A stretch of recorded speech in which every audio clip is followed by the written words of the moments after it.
एक महत्त्वाची बातमी आपण पाहणार आहोत। किरण सामंत यांनी 4 अर्ज घेतलेले आहेत। फडणवीसांना भेटून आल्यानंतर त्यांनी 4 अर्ज घेतलेले आहेत। राणेंनी सुद्धा 4 अर्ज घेतलेले आहेत। आताची महत्त्वाची बातमी आपण पाहतोय।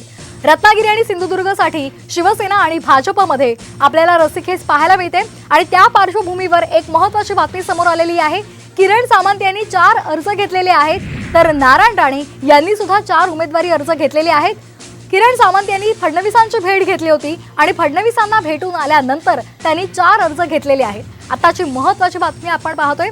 किरण सामंत यांनी 4 अर्ज घेतलेले आहेत। देवेंद्र फडणवीसांची त्यांनी भेट घेतली होती आणि त्यांनी आता 4 अर्ज घेतलेले आहेत। त्याचबरोबर नारायण राणे यांनी सुद्धा 4 अर्ज घेतलेले आहेत। रत्नागिरी सिंधुदुर्ग संदर्भात महायुतीने अद्याप उमेदवार घोषित केलेला नाहीये, मात्र नारायण राणे यांनी आपल्या प्रचाराला सुरुवात केलेली आहे। त्यांनी 4 अर्ज घेतले होते आणि देवेंद्र फडणवीसांची भेट घेतल्यानंतर किरण सामंत यांनी सुद्धा 4 अर्ज घेतलेले आहेत।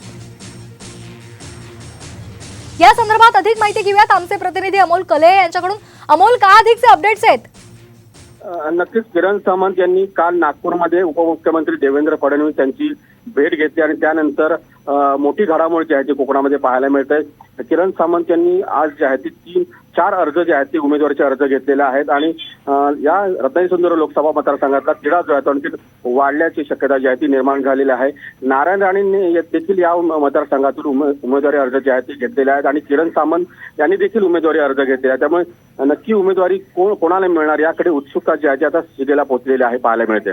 अमोल, थोड्याच वेळापूर्वी महत्त्वाची बातमी आली होती की या दोघांना, किरण सामंत आणि नारायण राणे या दोघांना शांत राहण्याच्या सूचना करण्यात आल्या होत्या आणि येत्या 2 दिवसात अमित शहा या संदर्भात निर्णय घेणार आहे। तर या संदर्भात काही माहिती आहे का आपल्याकडे?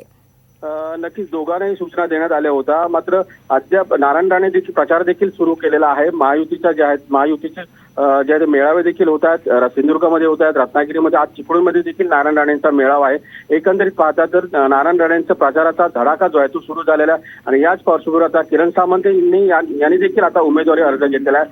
त्यामुळे नक्की काय होणार याकडे आता सर्वांचं लक्ष लागून राहिलेलं आहे।